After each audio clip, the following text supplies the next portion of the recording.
Hello everyone, my name is Khalid, and I'm going to interview the one who makes the spirit. His name is Lenny. Hi, how you doing? Great. We have two types of spirits. We have a rum and we have a whiskey. That's our still right over there.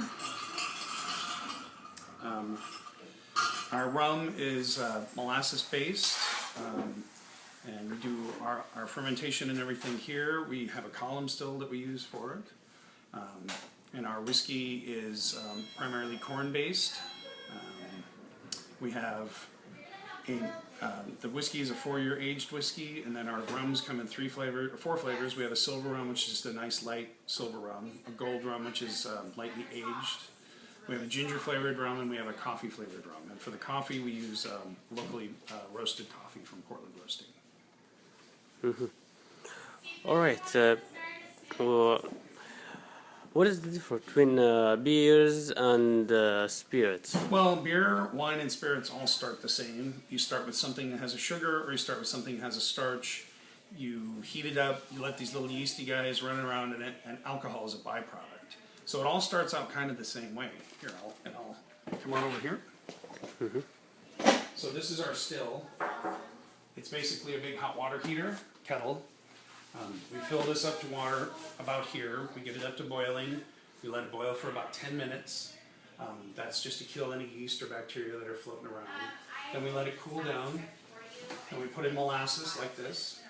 We put in about a 1-to-5 ratio for the molasses. And we can either let it ferment in here, or we have 2 400-liter containers, which are also the same size as this. And then it sits for 4 or 5 days. And then we pump it back in here, and then we distill. And the basic distillation process is water evaporates at 212 degrees, alcohol evaporates at 190. So what we do is we heat this up slowly, and as the temperature gets closer to 190 degrees, the alcohol vapors lift off of the water, and they go into here, and they condense, and this is filled with copper packing, and then we run water through it to keep it cool. So the 190 degree alcohol vapors go up and basically touch the much cooler copper, and they run off the still as alcohol. That's the basics of the process. Yeah. So let's go back here. To this one. Okay, well, so that's the basic distillation process. The alcohol runs off of here. There's 3 parts to the distillation. There's the heads, there's the heart, and there's the tails. The heads is what comes off the still first. There are basically other chemicals in a mash besides alcohol and water, and some of those chemicals are even lighter than alcohol, so they rise to the top first. So what first comes off the still when it's first running are called the heads, and they have kind of a metallic smell and a kind of a metallic taste to it. Those are generally dumped or not used. So we make our first cut once the heads run out, and it's about 5% of the mash. Doesn't matter what you distill. And then the rest of it is called, 90% of it in the middle part is called the heart. And the heart is the nice, smooth, good part of anything you distill.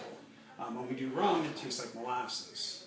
If you do whiskey, it tastes like corn. If you do wine, it tastes like grapes. That runs about 90%, and once it starts to slow down, we get what are called the tails. And the tails are basically what's left in the batch. There are some nice flavor elements at the very beginning of the tails, but again, for the most part, the tails are not used. So we make our second cut somewhat in the beginning of the tails.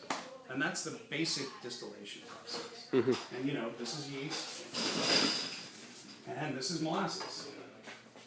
And we use molasses when we make rum because molasses is a lot more flavorful. So when you distill, you want something with really good flavor when you start, even though it does have a lower alcohol. Plus, it's less expensive too. So all the products are made the same way as you make whiskey and yeah, wine? I mean everything starts off the same way. When you make whiskey, you just take corn mash, and you heat it up in the kettle, and then you let it cool down, and then you throw yeast in it. It all kind of the process all starts basically the same way. So The only difference between the spirits is what the base is made out of. so how are they? Hold on 1 second. Look, All right. there's that. Cool.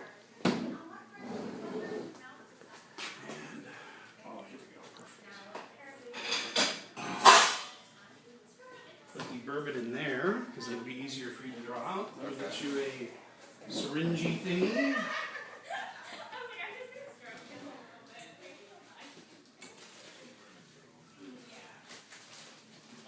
There you go. Cool. All right, sorry about that. What other questions? How are they fermented and Well, like I said, we either ferment them in the still here or we ferment them over here.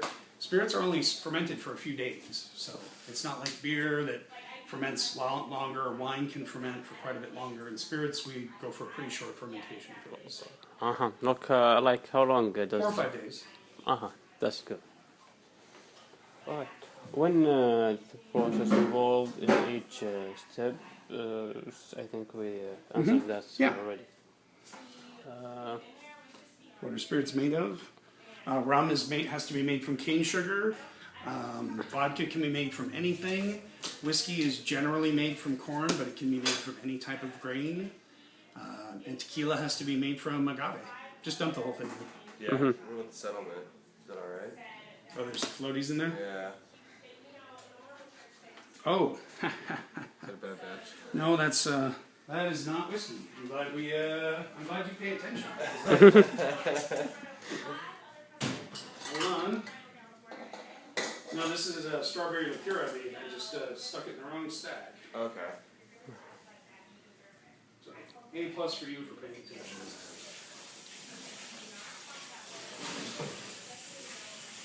Although the strawberry liqueur and bourbon might be tasty. Let's try this one. You want me to do this one too, right? Yep, do that one first. Then put that in there. All right, sorry about that. That's fine. So yeah, those are the basic ingredients in fermentation or distilling. The alcohol content, whenever the alcohol comes off the still, it comes off between 130 to 160 proof. Unless you're making vodka, at which point it has to be distilled at 190 proof or 95%. When you distill vodka, it's the same basic process, but you use a lower temperature, a few degrees lower, so the alcohol comes off the still much slower and a lot stronger. So, what are the regulations? The regulations, there's a lot of regulations we have to go through quite a bit just to get certified to get our distilled spirits permit. Every spirit has to have its recipe approved, and then the label has to get approved, and there are real specific guidelines. Everything has to have a government warning, it has to have a barcode, it has to say who produced it on it, and then everything has its own specific rules, like rum has to be made from cane sugar, whiskey, if bourbon has a bunch of specific rules, it has to be made primarily from corn. If it's less than 4 years old, it has to have an age statement on the front. If it's 4 years or older, you can call it straight bourbon whiskey and you do not have to put an age statement on it. Everything has to have in proof and the alcohol by volume and the volume on the front label. And the rest of the guidelines are kind of vague and you have to kind of feel them out as you go. So.